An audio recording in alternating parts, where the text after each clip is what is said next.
السلام عليكم ورحمة الله تعالى وبركاته. اللهم صل وسلم وزد وبارك على الحبيب المصطفى وعلى آله وصحبه أجمعين. حبايبي وأخواتي في كل مكان، عاملين إيه؟ يا رب دايما تكونوا بخير. يا ريت لو ما اشتركتوش في القناة تشتركوا وتفعلوا زر الجرس، ويا ريت لايكات كتير جدا جدا على الفيديو ده.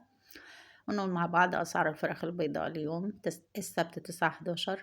السعر المعلن 75 جنيه، التنفيذ 74 جنيه، المستهلك 84 جنيه. ويا ريت ما تشتريش بأكتر من كده كمستهلك.